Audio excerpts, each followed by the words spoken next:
හොඳයි අපි බලමු 31 වෙනි ප්‍රශ්නය. HTML පෝරමවල get සහ post විධික්‍රම පිළිබඳ අසත්‍ය වන්නේ පහත කවරක්ද? අසත්‍ය ප්‍රකාශයයි අහන්නේ. මං කිව්වා get සහ post method වලින් get කියන්නේ එච්චර secure නැහැ. post කියන්නේ secure method එකක් කියලා. හරි? එහෙන් බලපුවම අපිට කෙලින්ම උත්තරේ ගන්න පුළුවන් 3 get විධික්‍රමයේ සංවේදී දත වීම සඳහා වඩා සුදුසුයි කියන එක අසත්‍යයි. හරි? වැරදි එක අහලා තියෙන. ඒක නිසා 31 3 කියලා ගන්න පුළුවන්. 32 වෙනි ප්‍රශ්නේ මේක ටිකක් ට්‍රිකි ප්‍රශ්නයක්. මේ සිංහලෙන් මේක තියෙන නිසා එච්චරම මේකෙන් අදහස් කරන දේ එකපාරට ඔලුවට එන්නේ නැහැ. හරි?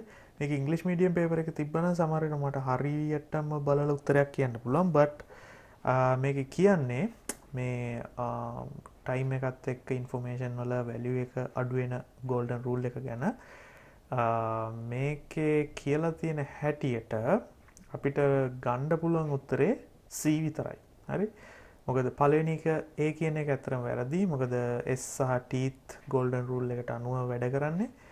B කියන එකට අපිට ගන්න බෑ. මොකද හැමතිස්සෙම සම්පත් පහසුකම් සැලසීම අවශ්‍යයි කියලා ගන්න එක සාධාරණ නැහැ. C කියන එක ඇත්තටම ගන්න පුළුවන් කිසියම් සිද්ධියක තොරතුරු වගේ මේ සිද්ධිය තොරතුරු ඇති ඉල්ලුම මත මගින් හේතු සහගත නිශ්චය කළ හැකියි. හරි? ඇත්තට වැඩිම ඉල්ලුමක් තියෙන්නේ වැඩිම වටිනාකමක් තියෙන ඒ වට කියලා ගන්න පුළුවන් මේකේ තර්ක කරන හැටියට. නමුත් මේකේ අයිඩියා එක එච්චර ක්ලියර් නෑ මේ කට්ටිය මොනවද කියන්න හදලා තියෙන්නේ කියලා. ඒක නිසා බට් මගේ බෙස්ට් choice එක C. මේ උත්තරේ වැරදි වෙන්න පුළුවන්. කරන්න දෙයක් නෑ. මේකට කවුරු හරි මේ ජස්ටිෆයි කරන්න පුළුවන් නම් හරි උත්තරේ වෙන එකක් හරි මොකක් හරි කියලා ප්‍රූෆ් එක යටින් කමෙන්ට් කරන්න. ඒක ගොඩක් අයට උදව්වක් වෙයි. 33 සබාදාම් පෙළවෙන පරිගණන nature inspired computing එහෙම නැත්නම් NIC කියලා කියනවා. පිළිබඳ පාතවකන් සලකන්නේ හේතුවකින් සාවත් දෙක අහන්නේ කියන්නේ අසත්‍ය එක. හරි? හොඳයි.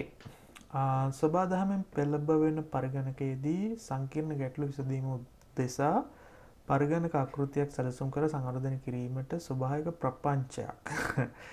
කැම්පස් එකේ වාතාවරණය ජෙප් එක තමයි පේපර් එක හදලා තියෙන ෂුවර් එකටම. නිරීක්ෂණය කර යොදා ගනු ලැබේ. ඇත්තට මේ කතාව හරි. nature inspired computing එහෙම නැත්නම් සබාදාමෙන් පෙළවෙන පරිගණක කියලා කියන්නේ සබාදාමයේ යම්කිසි සංසිද්ධියක් බලලා ඒක ඇල්ගොරිතම් එකක් හැටියට යූස් කරනවා කම්පියුටිං වලදී. උදාහරණයකට දැන් නියුරල් නෙට්වර්ක් කියන්නේ අතරම NIC වල සබ්සෙට් එකක්. හරි? එතකොට උදාහරණයකට අපි ගත්තොත් නිකන් කූඹි ගුලක් දිහා බලලා කූඹිය හැසිරෙන හැටි ඇල්ගොරිතම් එකක් හැටියට අරගෙන විවිධ අවස්ථාවන් වලදී ඒක භාවිත කරන්න පුළුවන් විදි සහ ඇල්ගොරිතම් එක වෙනස් කරන්න පුළුවන් විදි අතරම nature inspiring computing වලට හොඳ උදාහරණයක්. එහෙම නැත්නම් ඉවොලූෂන් පරිණාමවාදය වගේ දෙයක් ඇල්ගොරිතම් එකකට අරගෙන ඒක යූස් කරන එකත් nature inspired computing හැටියට ගන්න පුළුවන්. ඒතකොට එහෙම බලපුවහම මට අතරම මේකේ එක්සැක්ට් ඩෙෆිනිෂන් එක හරියට දෙන්න බෑ. කොහොමද තියෙන්නේ කියලා මම දන්නේ නැහැ ගුරුවත් පොත්වල. මම දන්නේ එහෙම එකක් තියෙනවද කියලා. නමුත් සමස්තයක් විදිහට ගත්තාම මේ ප්‍රකාශනය සත්‍යයි කියලා ගන්න පුළුවන්. නමුත් අපෙන් අහන්නේ වැරදි එක. ඒක නිසා අපිට A ගන්න බෑ. B පරිගණනීයව අභියෝගාත්මක ගැටලු අවබෝධ කර ගැනීම සහ විසඳීමේ හැකියාව වැඩි දියුණු කිරීම සඳහා කෘත්‍රිම බුද්ධි artificial intelligence මගින් සබාදාමින් පෙළෙන පරිගණක භාවිත කළ හැකියි. artificial මෙහෙමයි autonomous system ගොඩක් පාවිච්චි කරනවා. නමුත් artificial intelligence හරියටම ගන්න අවශ්‍යයි කියලාම නියමයක් නැහැ. නමුත් මේක සත්‍ය හැටියට ගන්න පුළුවන්. මොකද මේකේ එච්චරම ලොකු වැරද්දක් හැටියට දකින්නෙත් නැහැ. හරි?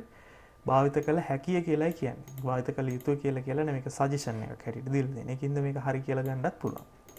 C සබාදාමෙන් පෙළවෙන පරිගණකයක් යටතෙහි සංවර්ධනය කළ ලද පරිගණක ආකෘති සහ ඇල්ගොරිතම් විසවනාන්තර සාගර සහ සතු භූමි වෙන පරිසර සඳහා පමණක් භාවිත කරනවා. ස්වභාවික සංසිද්ධි වලට විතරක් නෙවෙයි භාවිත කරන්න පුළුවන් ඕනෙම දෙයකට භාවිත කරන්න පුළුවන්. ඒකින්ද අපිට කියන්න පුළුවන් C අනිවාර්යෙන් වැරදි කියලා. හරි? එතකොට මේ ප්‍රශ්නේ ටිකක් බැලුවොත් අපිට බෙස්ට් ගෙස් එක තමයි 3. හරි? C පමණයි. හරි?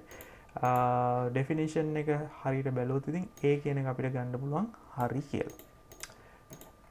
34 පද්ධති ස්ථාපනය කළේ සිස්ටම් ඩිප්ලොයිමන්ට් පිළිබඳ නිවැරදි ප්‍රකාශය මෙතන අහන්නේ. හරි. ඍජු ස්ථාපනය වඩාත්ම සංකීර්ණයෙන්ම සෙමෙන් ක්‍රියාත්මක ස්ථාපන ක්‍රමයක නැහැ. නියම ස්ථාපනයේදී සියලුම පරිශීලකයන්ට ආරම්භයේදී පද්ධතිය භාවිත කිරීමට හැකියාව ලැබෙන්නේ නැහැ. සමාන්තර ස්ථාපනයේදී පැරණි සහ නව පද්ධති එකවර භාවිත කරේ. ඔය එක තමයි සමාන්තර කියන්නේ parallel implementation deployment. අනිත් දෙකත් වැරදි. එතකොට අපිට හරි උත්තරේ හැටියට ගන්න පුළුවන් 34 3. 35 පහත ප්‍රකාශ සලකන්න හබ් මගින් ජාලගත පරිගණක පමණක් සම්බන්ධ කරන අතර ස්විච් මගින් බහුවිධ උපක්‍රම බඳ කෙරේ. ඔව් ඒක නිවැරදි. හරි. ස්විච් මගින් කෙවෙන නිසා VLAN ආරක්ෂිත පිහිටුම් කළමනාකරණය කෙරේ. ඔව් ඒක හරි. මෙතන මේ කතා කරන්නේ manageable switches ගැන. Cisco CCNA වගේ කරලා තිබ්බනම් ඔයගොල්ලෝ දන්නවා manageable switches කියන්නේ මොනවද කියලා. එතකොට B කියන එකත් හරි. C දත්ත සම්ප්‍රේෂණයේදී නාභිය විසින් B2 භාවිත කරන අතර ස්විච් මගින් රාමු සහ පොඩි පැකට් භාවිත කරේ. ඔව් ඒක හරි. ඔයගොල්ලෝ දන්නවා හබ් එක කියන්නේ ෆිසිකල් ලේයර් එකේ වැඩ කරන ඩිවයිස් එකක්. ස්විච් එක කියන්නේ data link දෙවෙනි ලේයර් එකේ වැඩ කරන ඩිවයිස් එකක්. D නාභියෙහි දත්ත සම්ප්‍රේෂණ වේගය ස්විච් එහි එමාගේට වඩා වැඩි නැහැ. හරි. ස්විච් එකට වඩා අතරම අඩුයි collisions වැඩි. හරි. ඊට අමතරව ඔයගොල්ලෝ දන්නා හබ් එක half duplex ස්විච් එක half duplex වෙන්නත් පුළුවන් full duplex වෙන්නත් පුළුවන්. මේ side by side comparison මම හිතන්නේ ඔයගොල්ලෝ කරන්න ඇති මේවා ඉගෙන ගන්නකොට. හරි. ඒ අනුව අපිට මේකේ සත්‍ය ප්‍රකාශය අහන්නේ අපිට ABC සත්‍යයි කියලා ගන්න පුළුවන් දෙක. 36 නියෝජන සේවාදායක proxy server පිළිබඳ පහත් ප්‍රකාශ ලකන්න එයා සත්‍යයි පිළිපින සැකවීමට උපකාරී වේ. ඔව්. මොකද ඒක එක public IP එකකින් තමයි connect වෙන්නේ. B ඒ ජාලයක ඇති web අඩවි එකට ප්‍රවේශය සීමා කිරීමට භාවිත කරේ. ඔව් ඒක කරන්න පුළුවන්. උදාහරණ squid proxy. C ඒ නිරතුරුව ප්‍රවේශන වෙබ් බඩු ඉක්මනින් ප්‍රවේශනය කිරීම සඳහා කෑෂ් ඩේටා භාවිත කරයි. ඔව් වෙබ්සයිට් එකක් කෑෂ් කරගන්නවා. තව කෙනෙක් ඒක රික්වෙස්ට් කරොත් කෑෂ් කෝපි එක යූසර් දෙනවා. D ආගන්තුකයන් සිටින ස්ථානය සොයා දැනගෙන ඔවුන්ගේ අවශ්‍යතා අනුව වෙබ් පිටු ප්‍රවේශනය කිරීමට උපකාරී වේ. මේක වැරදි. එහෙම proxy server එකට බෑ users ලා ඉන්න තැන හොයාගෙන මේවා කරන්න. ඒක වැරදි. ඒ නිසා ABC අපිට හරි හැටියට ගන්න පුළුවන්. එහෙම වුණොත් උත්තරේ 1. right 37 ඉහත පරිපදය පිළිබඳ පහත වකන්ති සත්‍ය වේද? පේනවා සර්කිට් එක half adders දෙකක් එකතු කරලා full adder එකක් හදලා තියෙනවා. මේකට හොඳම උදාහරණය මම full adder වීඩියෝ එක බලන්න මගේ. මම හිතන්නේ මේ සම්පූර්ණ මේ කියලා තියෙන ටික ඔක්කොම මම කවර් කරලා තියෙනවා. ඒ සම්පූර්ණ ආකල්පයක් ක්‍රියාත්මක කරයි. ඔව් S තර්ක නිශ්චිතය S කියන්නේ සම් එක. මම කිව්වේ XOR එකකින් represent කරන්න පුළුවන් කියලා. carry out එක AB BC AC මම මේවා ඇතරම එන හැටි පැහැදිලි කරලා තියෙනවා මේ වීඩියෝ එකේ. හරි. ඔයගොල්ලෝ ඒක බැලුවොත් ඔයගොල්ලන්ට ඒක තේරෙයි. ඒතකොට AB 1 2 3 ප්‍රකාශන තුනම සත්‍යයි. 5 උත්තරේ. 38 පරිපතෙහි තිත්තිරි මගින් වට කරන ලද කොටස පිළිබඳව පහත වගන්ති වලින් සත්‍ය වේද? ඔයගොල්ලන්ට පේනවා මේ දෙක ඇවිල්ලා half adders දෙකක්. ඒ අර්ධාකලන ක්‍රියාත්මක කරයි. half adders හැටියට ක්‍රියාත්මක වෙනවා. දෙක ඒ යන්න or දුවාර වලින් පාවනක් භාවිත කළ හැක. ඌ මං සර්කිට් ඩයග්‍රෑම් මං හිතන්නේ පෙන්නවා මේක හදන්න පුළුවන් විවිධාකාර ක්‍රම and සහ or වලින් හදන්න පුළුවන් කියලා. ඒ full adder වීඩියෝ එකේ ඔක්කොම තියෙනවා ඒක. තුන්වෙනි එකේ NAND දුවාර පාවනක් භාවිතයෙන් කරන්න පුළුවන්. NAND කියන්නේ universal logic gates. ඒක නිසා and සහ or වලින් හදන ඕන එකක් NAND වලින් හදන්න පුළුවන්. එහෙනම් ඒකෙත් 1 2 3 ඔක්කොම හරි. උත්තරේ 5. 39 එහෙත් දැක්කන පහත් දැක්කන කාණු සිදුවීම් සලකන්න. ඕකේ. කාණු සිදුවීම් වෙන් කරලාද ඛණ්ඩ දෙක අනුරූප නිවැරදි තර්ක ප්‍රකාශන දක්වන්න. ඕකේ. බිංදුව තමයි රවුන්ඩ් කරලා තියෙන්නේ. එහෙනම් මේක sum of product නෙවෙයි product of sum ඇඩියටයි අරන් තියෙන්නේ. ඒකෙනම් හරි උත්තරේ වෙන්න ඕනේ 7. හරි. sum of product සහ product of sum ගන්න හැටි මම වීඩියෝස් වලින් කරලා තිනවා. මතක නැත්නම් ඒවා බලන්න. right. 40 ඉඳන් අපි ඊළඟ වීඩියෝ එකකින් කරමු. මොකද මේක කම්බයින් වෙලා තියෙන නිසා.